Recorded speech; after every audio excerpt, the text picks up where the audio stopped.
From ABC News in New York, this is Good Morning America. And good morning, America. It's so great to have you with us. We have a lot to cover this Sunday morning, including that sad news, the death of country music legend Naomi Judd, touching so many and all of us this morning. She was a good friend to this program here over the years. We'll have much more on her life and legacy coming up. But we do begin this morning with the war in Ukraine. Overnight, Speaker Pelosi and a delegation of other House members making a surprise visit to Kyiv to meet with President Zelensky before heading to Poland for talks with officials there. In Kyiv, relatives of Ukrainian fighters holed up in that steel plant in Mariupol, rallying in the streets, calling for more evacuations of their families from the besieged city. ABC's Marcus Moore joins us live from Kyiv. Good morning, Marcus. Well, Eva, good morning. The meeting this weekend here in Kyiv is just the latest visit to Ukraine by high-ranking U.S. officials, and the meeting is part symbolic and also part strategic as war grips this country. Overnight, Ukrainian President Zelensky releasing a video of House Speaker Nancy Pelosi and a congressional delegation making an unannounced visit to Ukraine. Nice to meet you. The delegation meeting with Zelensky in Kyiv on Saturday. Pelosi pledging America's support and saying more U.S. aid is on the way. Our commitment is to be there for you until the fight is done. This as Zelensky pleads for continued U.S. military equipment. The delegation now in neighboring Poland. It was traveled here to send a clear message to the world. America stands with Ukraine. We stand with Ukraine until victory is won. In Ukraine, the bitter fight continues. U.S. officials made a plea to Americans to avoid going to Ukraine after former U.S. Marine Willie Joseph Cancel was killed. Despite the plea, Angelina Jolie making her own surprise visit to the country, meeting medical staff and children in Lviv caught up in the missile strikes. Blaring air raid sirens interrupted her visit, Jolie rushing out for safety. But brief glimmers of hope emerging from the war-ravaged city of Mariupol. 20 civilians trapped in the besieged steel plant able to evacuate during a ceasefire. These graphic images showing some of the estimated 3,000 civilians and soldiers sheltering in underground bunkers nearby, some suffering with open wounds, barely any food or much-needed medical supplies. If you will not stop this here in Ukraine, he warns, it will go farther to Europe. Every day, Ukrainians continue to defend themselves. In this small village north of Kyiv, residents flooding their homes with water from a nearby dam to block Russian troops. Calling for the evacuation of their loved ones, relatives of those trapped in the steel plant rallying in Kyiv. Victoria Krasovska losing her husband in the war last month, making sure his friends are able to see their family once more. The world must not be silent when a great tragedy unfolds before its eyes. And that highlights the pain that so many families are enduring here in Ukraine as this war continues. And we've met a number of people who want to come back to their homes here in Ukraine. Despite the threat of airstrikes, it is a threat those who have stayed behind have endured every single day, certainly in these past 67, as this war continues. Yeah, they are truly resilient. All right, Marcus Moore, thank you. Joining us now is retired U.S. Army Lieutenant General Doug Lute, who is also a former U.S. ambassador to NATO. General Lute, good morning to you. It's great to have you. So we saw there Speaker Nancy Pelosi in Kyiv leading a congressional delegation. How important are high-level visits like this for morale and the war effort in Ukraine? And should President Biden go next? Look, I think visits like the one you just reported are important. Symbolically, for the Ukrainian people, for the Ukrainian leadership, but they also carry a very practical message, and that is that U.S. support will continue. And I think the theme here is that we'll continue to provide arms, humanitarian assistance, and political support as much as it takes, as long as it takes. And speaking of that support, President Biden is asking for $33 billion from Congress in aid to Ukraine. How critical is that support as we enter this next phase? And do you think this is just the beginning, a long-term financial commitment Americans need to get used to? Well, it is critical because the nature of the support has changed. In phase one, we were providing light weaponry, things that the Ukrainian military and citizenry needed in and around the fight in Kyiv. And now the shift has been towards more heavy systems. So this is very significant because the systems required now in phase two in the so-called Donbass area are different. So we've got to sustain this support. I think the support can continue indefinitely. And certainly, even if we can imagine a point where the fight is over, there are hundreds of billions of dollars of damage to the physical infrastructure of Ukraine. So Ukraine's going to need our help for a long time. General Lute, thank you so much for your time this morning. We do appreciate it. And just a reminder, tune into This Week later this morning. George Stephanopoulos goes one-on-one with Ukrainian Ambassador Oksana Markarova and U.S. Aid Administrator Samantha Power about the war in Ukraine. Plus, top House Republican Michael McCaul discusses the Title 42 pandemic border policy. Janae. Well, to Washington now and politics. As President Biden appears at the White House Correspondents' Dinner, the event returning after a 2-year break due to the pandemic. Still, COVID casting a long shadow over the dinner, coming just weeks after so many of D.C.'s most powerful were infected at Washington's annual Gridiron Dinner. ABC's Kenneth Moten, my date to Nerd Prom, as it's affectionately known, in 2017 and 2018, joins us with more from the White House. Good morning, Kenneth. Good morning, Janae. We had a good time, right? Yes, the tradition is back, and the White House says it took extra precautions with this correspondents' dinner. The president skipped the dinner portion, arriving just before his remarks, saluting the press, but also delivering some one-liners, roasting himself and the media. After a 2-year pandemic hiatus, one of the biggest nights in Washington returned. It is my great honor to be speaking tonight at the nation's most distinguished super spreader event. The Daily Show host Trevor Noah headlining the White House Correspondents' Dinner, a.k.a. Nerd Prom, where D.C. meets Hollywood. 2,600 journalists, politicians, and celebrities, including Kim Kardashian and Pete Davidson, rubbing elbows, celebrating the freedom of the press with a side of humor. I'm not really here to roast the GOP. That's not my style. Besides, there's nothing I can say about the GOP that Kevin McCarthy hasn't already put on tape. For the first time in 6 years, the sitting president attending the dinner. The mass gathering raising COVID concerns as the Biden White House is hit with another round of COVID cases. Vice President Kamala Harris and Communications Director Kate Bedingfield both testing positive. This after the last major D.C. gathering at the Gridiron Club dinner resulted in at least 80 COVID cases, including 3 cabinet officials. I mean, Dr. Fauci dropped out. That should have been a pretty big sign. It was also a night of big honors. Our own Jonathan Karl recognized for coverage of the January 6th insurrection. The charity event also saluting fallen journalists covering the war in Ukraine. Journalists are risking and even losing their lives to show the world what's really happening. You understand how amazing that is? I stood here tonight and I made fun of the President of the United States, and I'm going to be fine. I'm going to be fine, right? He was just fine. Also honored the first 2 black women in the White House press corps, the late Alice Donegan and Ethel Payne, who will now have the first ever Lifetime Achievement Awards in their names. As for those COVID concerns, those attending had to show proof of a negative test and also be vaccinated. And Kenneth, on a serious note, we are getting an idea of how Americans feel about President Biden and lawmakers in Washington these days. That's right, Janae. Just 6 months ahead of the midterms, and we have a new Washington Post ABC News poll that shows most Americans trust the Republicans over the Democrats to handle the big issues. Inflation, the economy, crime, the president's approval rating, 42%. Biden getting a slight bump for his handling of the pandemic and the war in Ukraine. Eva. Kenneth Moten for us there in D.C. Well, now to the investigation into 4 apparent suicides on one U.S. Navy ship. The ship is one of America's massive aircraft carriers, the USS George Washington. ABC's Phil Lipoff has more. This morning, a sharp rise in crew suicide on a Navy ship, the USS George Washington, docked in Virginia under scrutiny as hundreds of sailors are moved off the ship. The Navy confirming there have been 7 deaths in the last 12 months of service members assigned to the ship. 4 of them apparent suicides, 3 in 1 week this month. Natalie and Lamonte's son, Mikhail, one of them. All I can constantly think about is when he was born. His smile.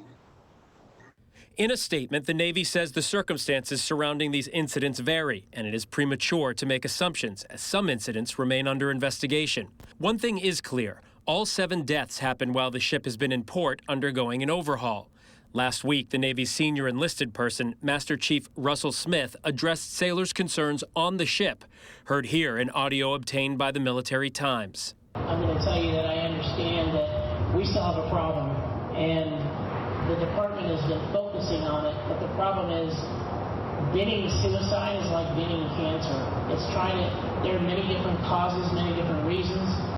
Following the deaths, the Navy says it put into place immediate mental health support, deploying a 13-person special psychiatric rapid intervention team, adding 1 clinical psychologist and a clinical social worker to the ship, and expediting mental health referrals.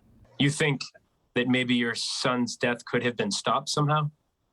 It's still a mystery to me. Yeah, honestly, it's a mystery because it's sudden and it was out of the blue. Virginia Congresswoman Elaine Luria wants answers too. This is just tragic. I really have big concerns that there's something bigger going on within this command.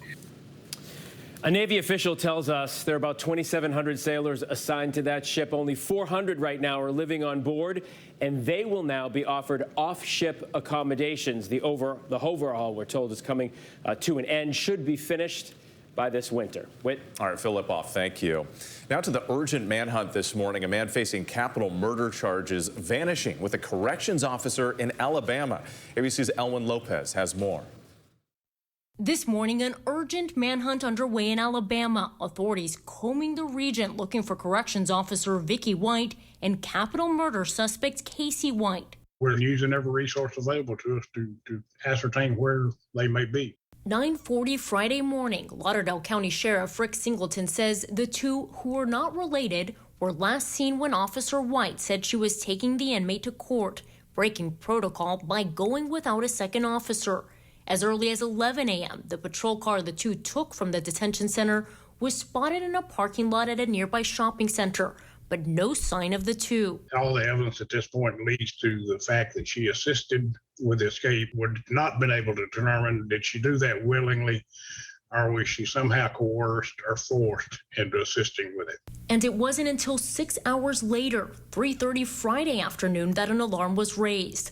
Officials say the officer told someone she wasn't feeling well and was going to the doctor after dropping off the inmate. But that inmate had no scheduled court appearances that day, and she never went to an appointment. The assumption was that she had gone home sick. The focus now, the safety of Officer White and the community at large. He's been charged with capital murder, so obviously he's a dangerous guy. Even though she may have helped him escape, she still could be in danger.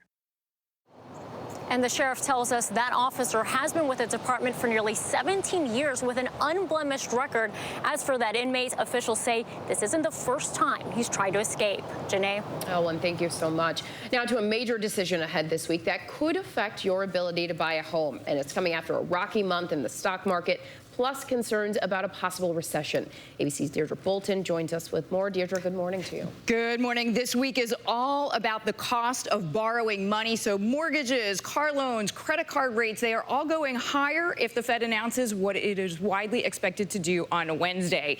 This week, we will also get a snapshot of America at work with the jobs report out on Friday.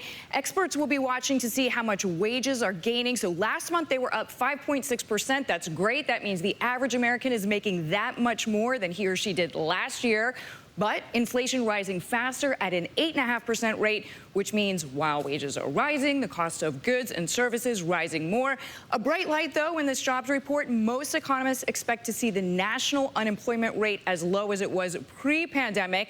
So that does give us a little bit of an optimistic slant about how our economy is performing. Good to see wages going up, but unfortunate. Yeah, exactly. About Yeah. It's just when you go to the grocery, there's a little kick sometimes. Yeah. More is going out. All right, thanks, Deirdre. Sure. Well, now to an argument between two women at a gas station near Detroit that got way out of hand. It's all caught on camera.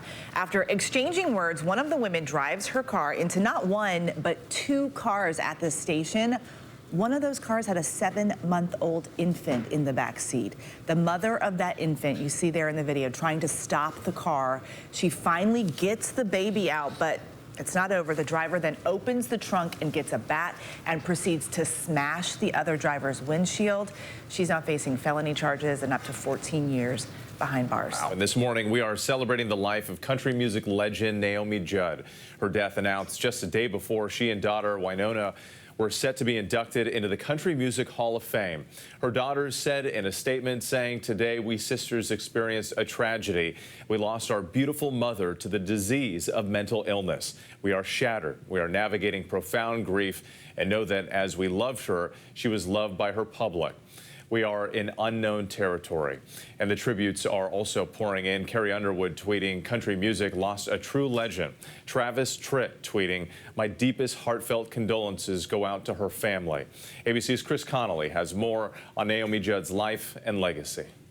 Let me hear y'all clap those hands if you really do listen to country music. Irresistibly charismatic on stage, offstage, an admired matriarch who later in life would share her struggles with mental health. Naomi Judd had a special place in the hearts of millions of country fans. Through the 80s, Naomi Judd performing with daughter Wynonna as the Judds. Rockin' with the rhythm of the rain. Sashaying to the beat or singing sweet harmonies, Naomi Judd proved an ideal complement to Wynonna's superb talent. The result, 14 country #1s for the Judds.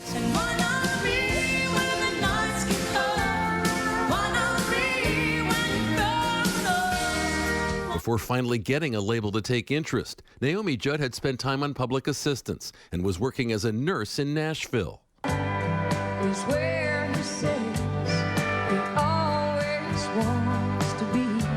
1990, the Judds last year, bringing one of their signature songs, "Love Can Build a Bridge." Don't you think it's time?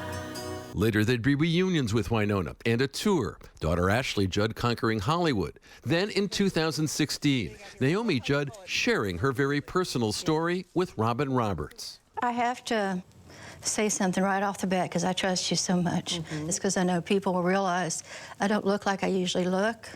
My hands shake real bad. Medication, nothing I can do about it. Telling of her ordeal and her desire to help others. My final diagnosis was severe depression. It really felt like if I live through this, I want someone to be able to see that they can survive. Her courageous words, increasing vital awareness of the private struggles that so many face, inspiring others to seek treatment. Because there's 40 million of us out there. And so the people around them can understand this is a disease. Her own struggle coming to an end on Saturday, the day before the Judds were to be inducted into the Country Music Hall of Fame. Naomi Judd was 76. For Good Morning America, Chris Connolly, ABC News, New York. She will certainly be missed, and this is an opportunity to now talk more about mental health, especially as today, the 1st of May, the beginning of Mental Health Awareness Month. Yeah, sadly, she was very open about it, and it haunted her all the way into her 70s. And it's a reminder there is help out there for people who need it. Absolutely.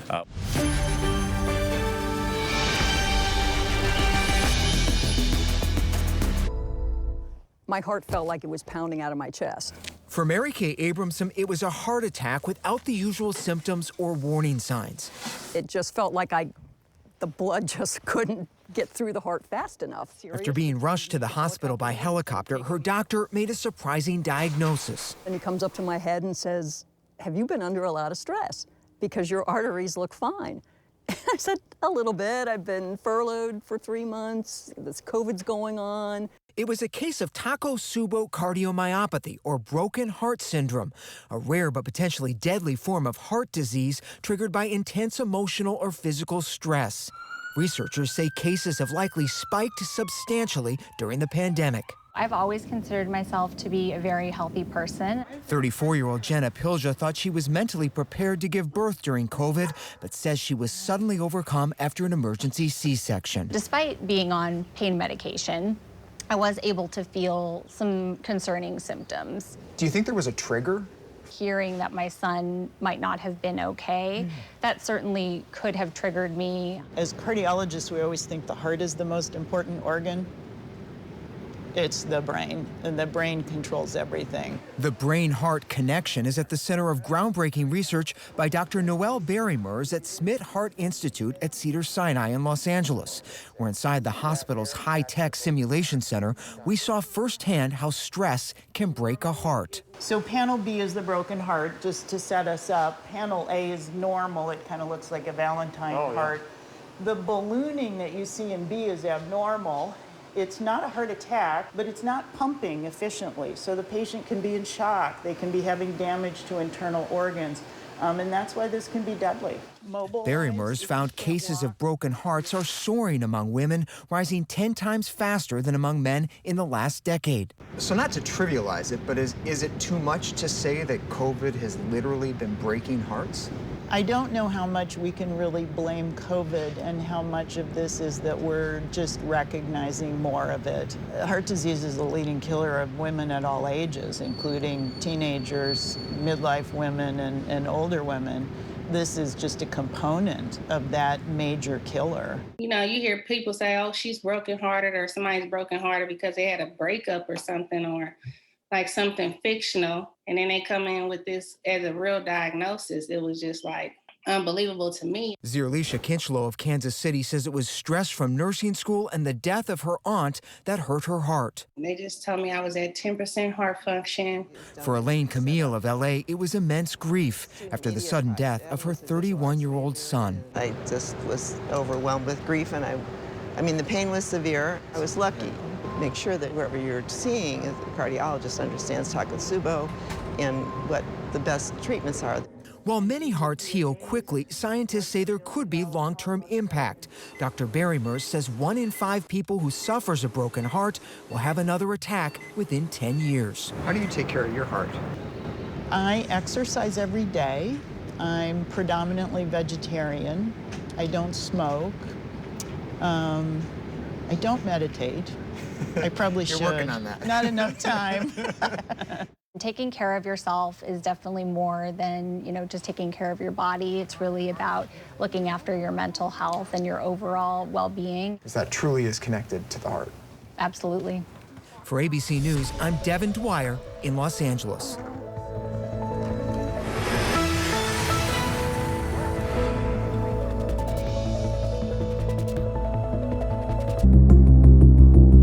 Holocaust Memorial Museum in Washington, D.C.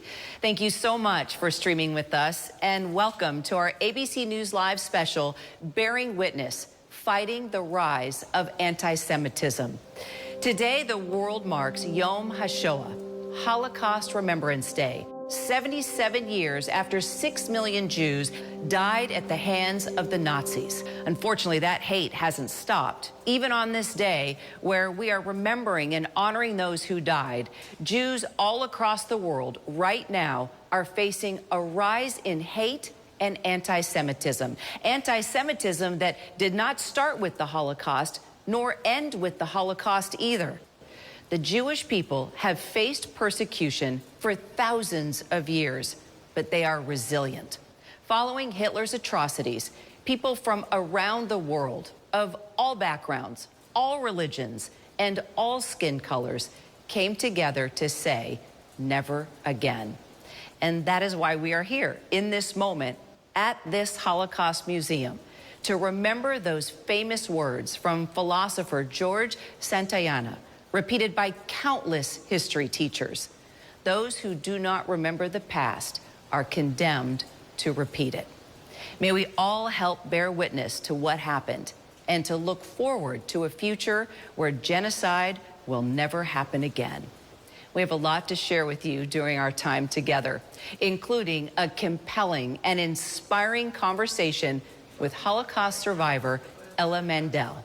But first, our Ariel Reshef with a look at the rise of anti-Semitism in recent years and the work being done right now to stop the hate. There is a developing hostage situation at a synagogue near Fort Worth, Texas. Anti-Semitism in America haunting Jewish communities from coast to coast. More than 100 graves damaged or overturned at a Jewish cemetery in Philadelphia. A SWAT team enters, discovering a scene of unimaginable horror. 11 people, 3 women, and 8 men dead. And this centuries-old form of hate is sharply rising. People have to stop the hatements here. We feel unsafe. It's getting extreme and getting more frequent. In a new report, the Anti-Defamation League finding anti-Semitic incidents in the U.S. reached an all-time high in 2021. More than 2,700 acts of assault, vandalism, and harassment against Jews, a 34% increase since 2020. Jews make up just 2% of the U.S. population, but the FBI says they are the most targeted for religious-based hate crimes. There is hardly a time when you would walk by a synagogue or a Jewish school and find the doors wide open. There's generally a guard keeping close watch, and it takes multiple layers of security just to get inside. We met cantor Daniel Singer outside this synagogue on Manhattan's Upper West Side. He tells us his congregation has dramatically stepped up their safety protocol. New York now leading the nation in anti-Semitic incidents. We have front door security. We have oftentimes police security here on the street. We're trained as to what to do with the children in the nursery school or in the religious school.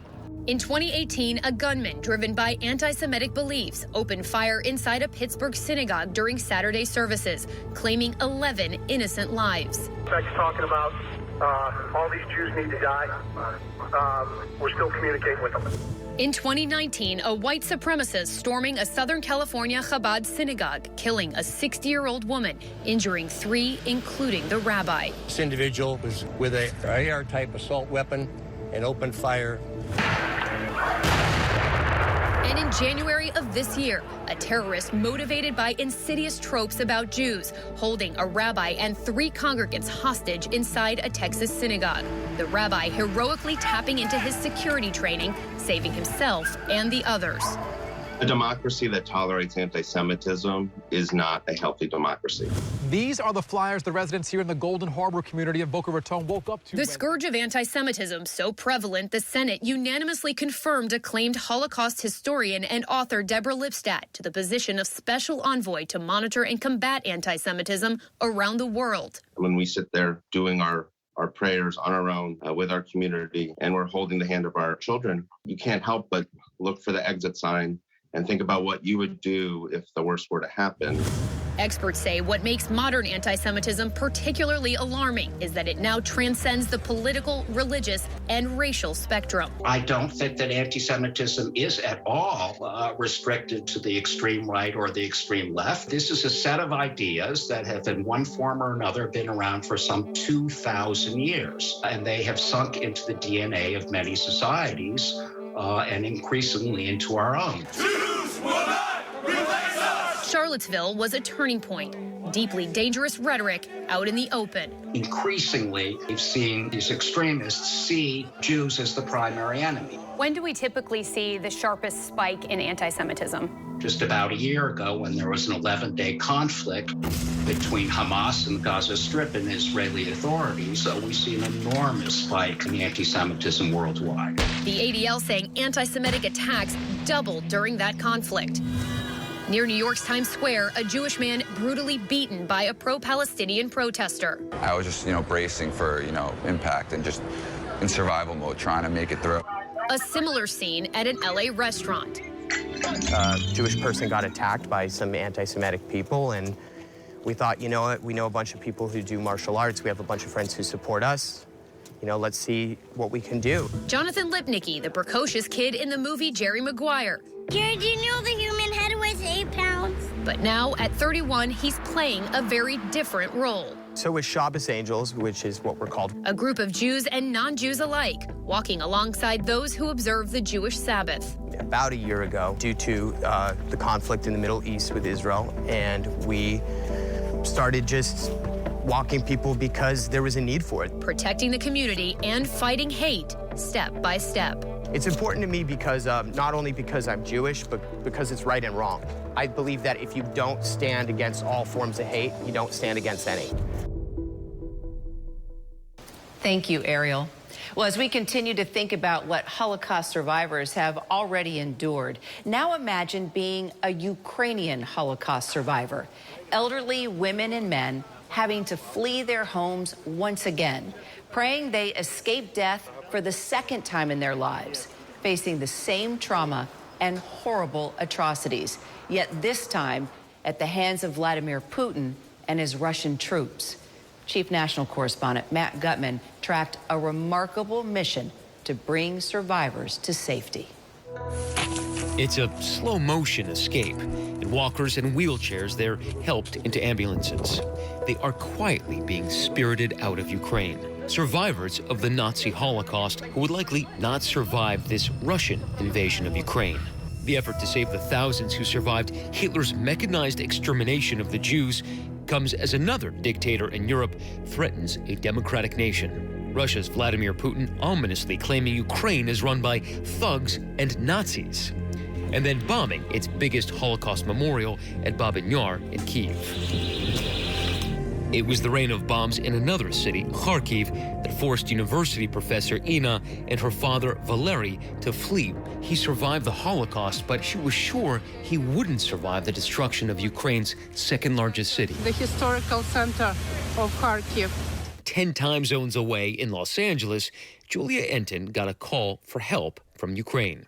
At first I panicked because I wasn't sure that I was up for the ask. Julia grew up in Moscow during the reign of the Soviet Union. You're not just organizing buses and taxis and the logistics part. You're talking to the people who need the help. Right, it's a rapport. It's a key. You gotta establish a relationship with a person who's going through severe trauma. But for survivors like Valery, leaving their homes means severing a link. He didn't want to leave his home, of course. He cried and kissed the front door. Why did he kiss the door when he left his apartment in Kharkiv? He says because it's his motherland and because everything he loves is connected with it. Over the coming days, Julia joined a sprawling network of activists in Israel, Ukraine, England, and the U.S., rescuing the frail and particularly Holocaust survivors from Ukraine. Here we are, happily, safely. I'm so grateful to everyone who took part in this, in this rescue, so to say. Just maybe that far-flung network of rescuers has a message embedded in what it does. I think the reason why we owe it specifically to Holocaust survivors is because these people managed to live through the first round of the unthinkable. That's why I think we owe it to them. They are the history that should dictate the future in terms of not repeating it again. They're the moral compass. Thank you so much, Matt. And to help better understand what those survivors experienced under Hitler's brutal regime is our own Phil Lipoff, who went on a deeply emotional and personal journey to the State Museum at Majdanek, the site of a former concentration camp just outside Lublin, Poland, where unspeakable horrors took place. We are outside the wire of where they kept the prisoners. Exactly. After they got off the trains and marched here, they passed this gate. So right now we are walking into the footsteps of the newcomers.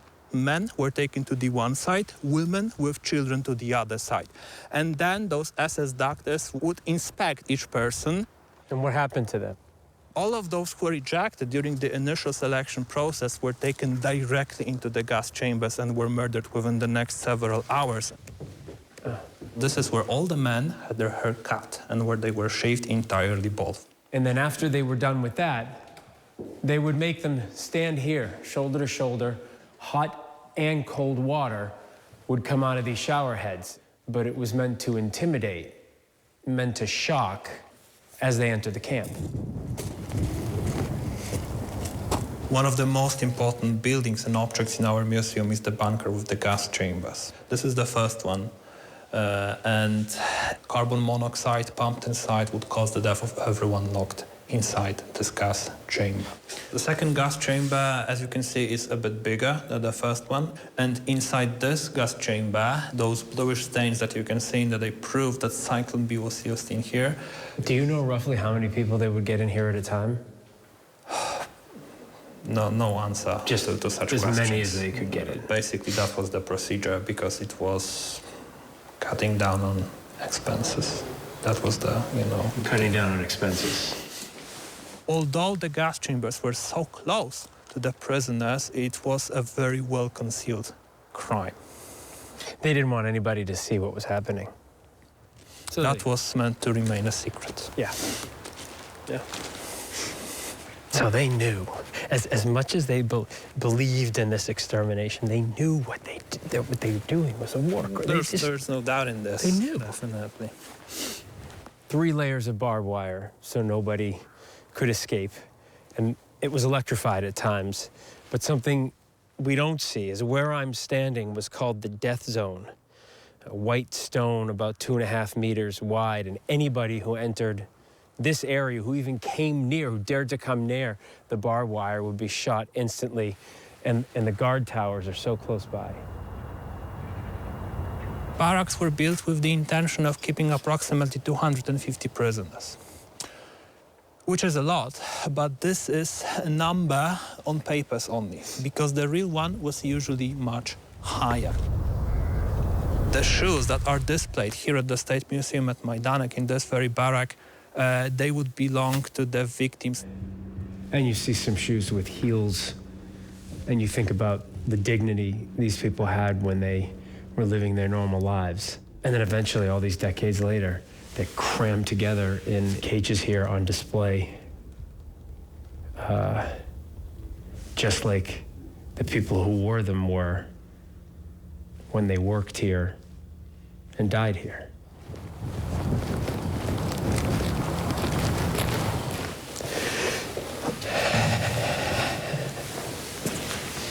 Oh my God.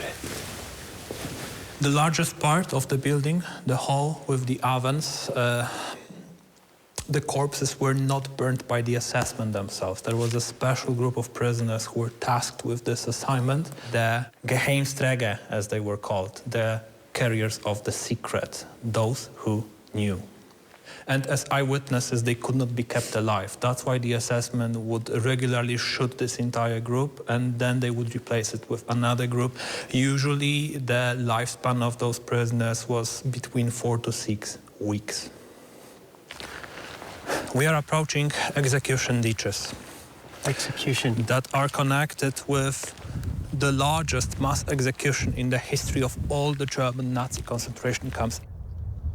It all began on the 3rd of November in the morning, when the people were coming here group by group, 100 by 100. They were systematically shot over those ditches. Operation Erntefest. The code name, the literal meaning is the Harvest Festival. The prisoners who were locked inside the barracks, they recalled very loud music coming from the outside because they were locked inside not to have any witnesses wandering around. They played loud music while they shot people. The Germans played loud music to conceal this crime, first of all, to cover up the noises, drown out the machine guns. But secondly, it was meant to provide an appropriate aura for the Harvest Festival. Mood music. Some waltzes, foxtrots, marches. They executed approximately 18,000 people right at this spot. 18,000 here. One day. In one day. Can I stand on the grass? Yeah.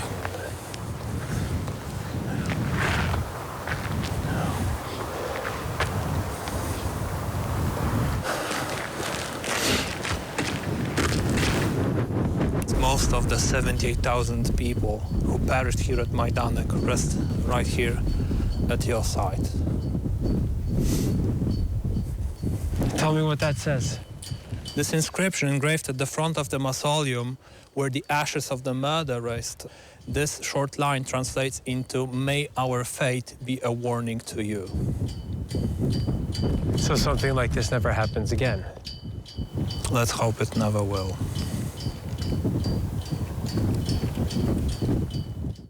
Thank you so much, Phil, for taking us on that journey right along with you. Coming up, I had the privilege to speak with the inspiring Ella Mendel.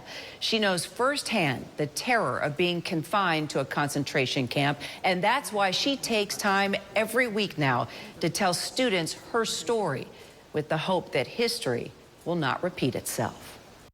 I've listened to your story about losing mom, about losing dad, about losing your sister. How did you keep going, Ella? We were going to Auschwitz, and there were the three of us left, my sister, myself, and my mother. So the only thing we could think of is holding on to my mother and thinking as we walked into Auschwitz, maybe they'll just let us pass and we're going to be the three of us together. But that's not what happened. There was the general standing on the side and doing selection. And the selection was to hurt us and to make us feel like nothing. He came over and grabbed my mother away. And my first instinct was to run after. But he hit me with the gun over the head, which I still have by indentation. That was probably the toughest time, leaving my mother and thinking we're not going to see her again. But of course, we did never accepted it. We always hoped that someday, somewhere, we will find my mother, which we never did because she went into the crematorium. And when they told her, take off your clothes, you got to get a shower. But there was not a shower. There was gas coming in and killing everybody. That's tough to think about it again and again, because I think maybe if we hadn't held on to my mother so tightly, maybe he wouldn't see the relationship there was. Maybe she would go walk by. You still, all these years later, get so emotional talking about your mom. And I know that must be so exhausting, but at the same time, you want to talk about what happened to your mom, and you want to tell students about this and the younger generation, because they need to know about this. They need to remember. You get such a wonderful feeling, people hugging in and thanking you. It is all very emotional, but I know I have to do it because this is the last generation that I am with. You know, there's less and less people in their 80s and 90s that survive. So I know I need to go on as long as I can. And that's one of the reasons I'm speaking with you now.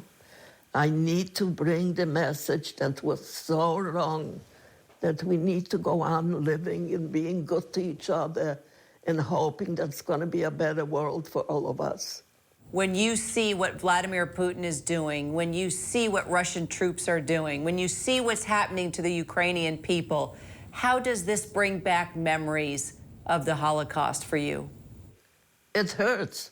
I was last night with friends, and it was a beautiful evening, just friends getting together. And we finished this with this horrible thought, never again. Where is the never again?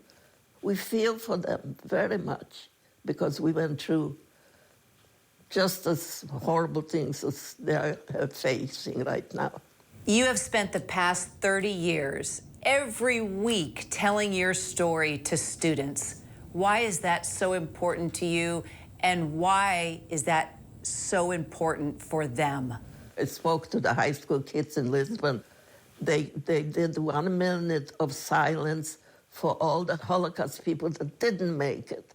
They didn't survive. So that made me know how much they really care.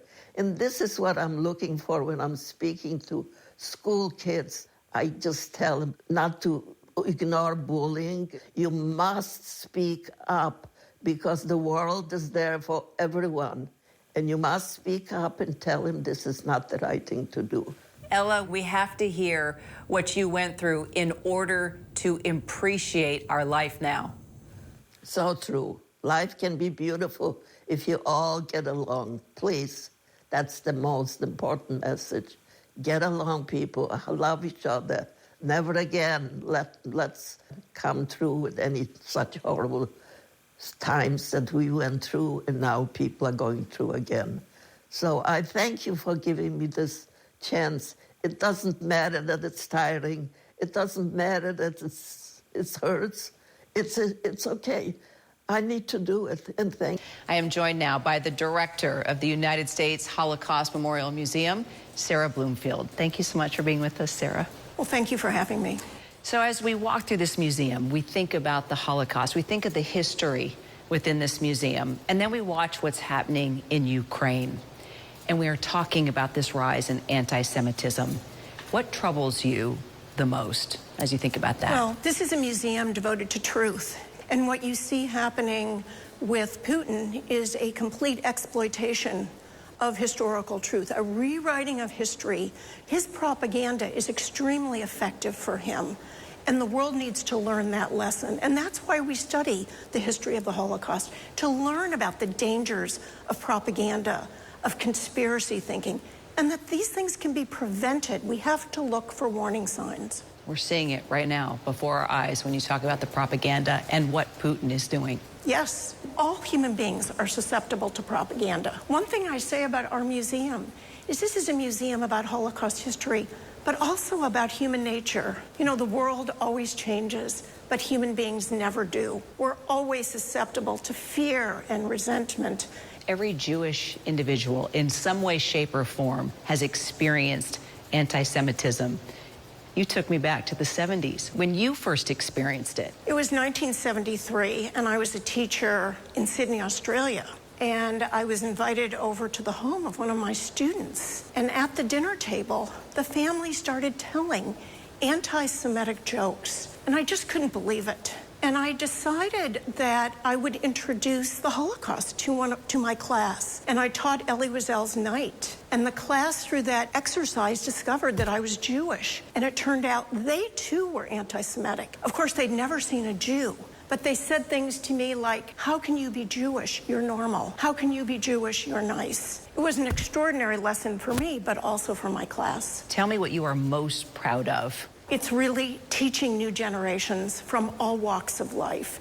And at the museum, we're trying to teach them not just what happened during the Holocaust, but how and why. What made it possible? Because if we want the future to be different from the past, young people have to be motivated to see their own roles and responsibilities differently. And when you look at what made the Holocaust possible, part of that answer is ordinary people like you and me. So for ordinary people that walk through this museum, what do you want them to take away? Well, one of the important things to take away is the Holocaust didn't have to happen. When Hitler came to power, it was clear his anti-Semitic ideology, known to everyone, and he actually did not begin the genocide of the Jews for 8 long years. What happened in those 8 long years? There were many warning signs, and people failed to heed those warning signs. And you know, most people, when you visit the museum, like the Holocaust Museum, they're often saying to themselves, well, what would I have done? We want them to ask that question of themselves, but we want them to go on and ask a second question, which is, what will I do? Because unless we as individuals are committed to confronting things like hatred or complicity or indifference, the world will not change. Sarah, thank you again for empowering us and inspiring us. Appreciate you. Thank you. And we leave you now with these words inscribed in the wall, reflecting off the eternal flame right here in this museum. Only guard yourself and guard your soul carefully, lest you forget the things your eyes saw, and lest these things depart your heart all the days of your life. And you shall make them known to your children and to your children's children. We hold tight the memory of all those who died in the Holocaust, as we also never forget the triumph of the human spirit, a living testament that tyranny, though it may rise, will surely not prevail. I'm Kira Phillips. Thanks for watching.